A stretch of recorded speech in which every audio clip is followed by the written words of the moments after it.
Today I will show you a disaster movie from 2020 titled Greenland. Spoilers ahead. We see construction work being done on top of a massive building. Two men are talking about some delays. The one that's frustrated with the situation is the boss, John. Moments later, he's driving his car, listening to the radio about an interstellar comet that will fly by close to Earth. He arrives at a suburban neighborhood and walks up to a house, reluctant to go in. He enters a room where a woman is seen on a treadmill. That's Allison, his wife. They have an awkward conversation surrounding their child, Nathan, and his upcoming birthday party. The son arrives and is excited to see him. They go to his room and talk about a drawing he made of the coming comet, named Clark. As they're laying on the bed, it's revealed that the boy is a diabetic. They talk about John's separation from his mom. Later, the three of them are in a living room listening to the news about the comet. The interstellar body is moving fast toward Earth and is made up of many pieces of ice trailing behind it. That night, he's seen moving back in the house, taking a guest room. The next morning, the dad is listening to the news about the comet again. They're saying that pieces of the comet will fall on Earth, but that there's no reason to worry. While he's cleaning the grill for the upcoming party, Allison walks in and tells him that he needs to go to the store to pick up a few things. He takes his son with him, and while still at the parking lot, everyone is looking up at the sky.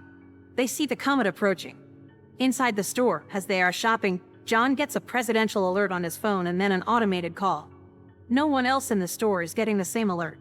He is informed that him, along with his wife and his son, are chosen for emergency shelter relocation. The same alert is shown in the house TV, but Allison doesn't see it. John quickly leaves the store with his son. As they're driving home, he sees military vehicles and planes going the other way.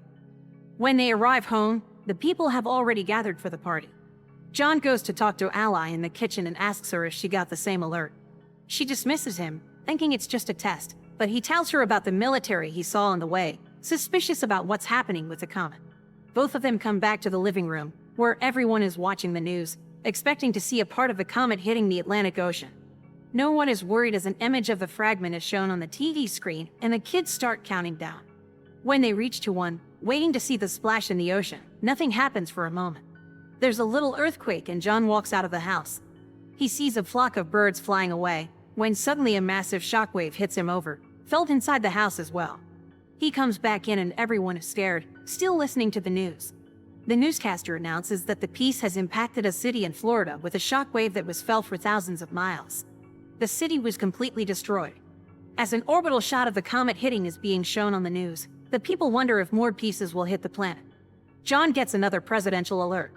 The call plays on both his phone and the TV, so everyone can see what the message says. None of the others are getting the same message, which states that John can't take anyone else to the shelter, except his family. He gets a security code to enter the plane on his phone. The others leave in a panic. John and Allison are packing, worried if they'll have enough insulin for the boy. The child asks about his grandpa. Allison is preparing food and listening to the terrifying news, as John goes to get Nathan, who says that the sky is on fire. Pulling out of the driveway, they see that none of their friends got the same call. One of them tells the family that the news is reporting that a huge piece of the comet, called Planet Killer, will hit the Earth in 2 days. As they are leaving, another neighbor runs to them, begging to take their daughter. John refuses and they drive off, arguing in the car that even if they did take her, she might have been turned away at the airbase. Later, as they are driving, people are seen already looting the stores. Suddenly, they drive up to a massive traffic jam on the highway and John goes the other way, taking a side road. They're listening to the news on the radio, saying that there have been more impacts than others are expected, which might take out entire cities or even cause an extinction-level event. They arrive at the airbase, being guarded by the military. People are gathered around the doors because they're not being allowed in. The family pushes through the crowd and is allowed entrance with the barcode they received. Once inside, they are given wristbands for personal identification and are told to move all their things into one smaller bag. Suddenly, they realize the insulin for Nathan is gone and John goes to take it from the car. Allison goes to tell the soldiers about her husband, but tells them about the boy's diabetes and causes a problem. She's taken to a superior officer that informs her that someone with a chronic condition can't be on the plane. Allison tries to reason with her, but she gets turned down. She and her son get escorted out of the base. Meanwhile, John comes back and is headed toward the planes looking for them, unaware of what is happening. John boards one of the planes that's about to take off and tries to reach Allison, but can't. One of the passengers there sees the insulin and tells him about the rules regarding chronic illnesses. John panics and asks to leave the plane. Suddenly, the base gets breached and the people start shooting toward the military. The plane that John was existing has a fuel leak, so he tells everyone to get out and runs away. The plane explodes and causes a chain reaction. John finds out about his family being rejected, as the two of them are already back at the car. Nathan is already low on insulin. The chaos in front of the base continues, so John takes a while to get back at the car too. Once there, he finds a message from Ally that she's taking Nathan to her dad's place, so John goes after them. On the road there, Ally and the boy get to a pharmacy. She checks his blood sugar and they go to find insulin for him. Suddenly a gang walks inside and starts shooting, killing people all around. They manage to escape and get into a car with some people that will take them part of the way to her dad's. The couple Ally is riding with start acting strangely very fast. Eventually, they throw her out the car, take her wristband and drive off with her son, leaving her stranded on the highway. Meanwhile, John is lucky enough to find a ride up north as well. Inside the truck, John sparks a conversation with one of the men, Colin, who tells him that they are headed to Canada where the driver knows someone that has a plane and can take people to the shelters. Apparently, the military has set up the shelters on Greenland. The man tells him to find his family and meet him in Canada, so they can take one of the planes too. Another one of the people in the truck eyes John's wristband and demands that John gives it to him, but when he refuses, a huge fight unfolds. The fighting causes the truck to swirl and crash, throwing the people from the back out. The fight continues regardless and John ends up killing the guy. Colin dies in the crash. In the meantime, Ally gets another ride toward the base where the people that took Nathan are headed. He is still seen riding with them when they get to the airport base.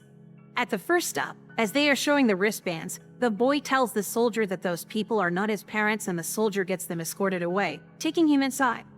Later, Ally gets there too and tries to find him, from one stop to another, from one medical unit to another. She finally finds him and she's informed that he's been given insulin. The nurse says she'll help Ally find a military transport to her father's city and that she will stock her with medicine for Nathan.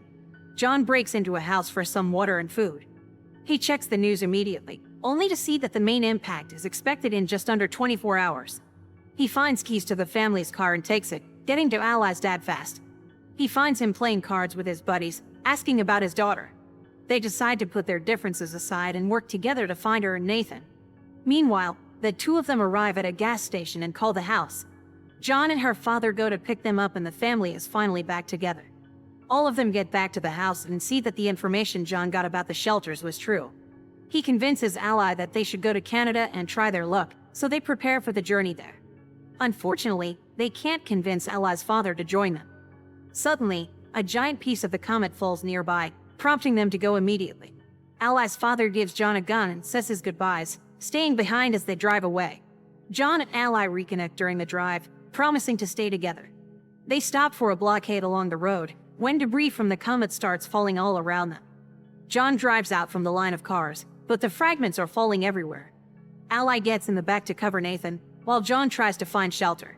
They stop near a bridge, where others hide as well, but John runs off to help a man out of a burning car. Later that night, they continue their journey and pass into Canada. While searching for the airport, they listen to the radio and discover that they don't have much more time until the biggest part of the comet hits Earth and destroys more than 75% of all living things.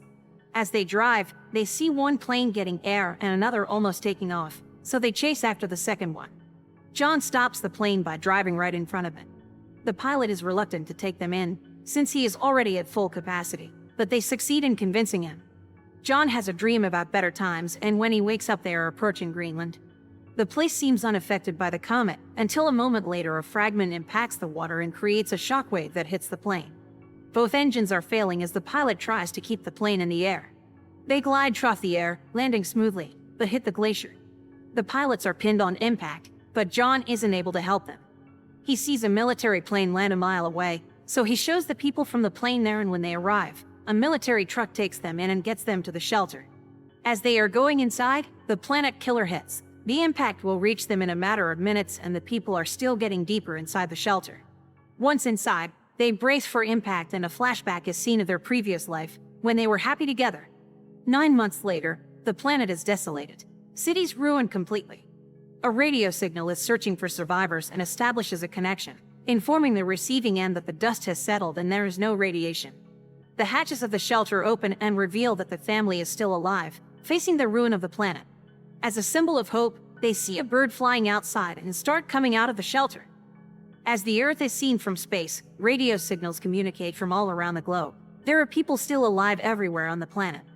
Make sure to subscribe and turn on notifications so you can watch more videos like this. Thanks for watching.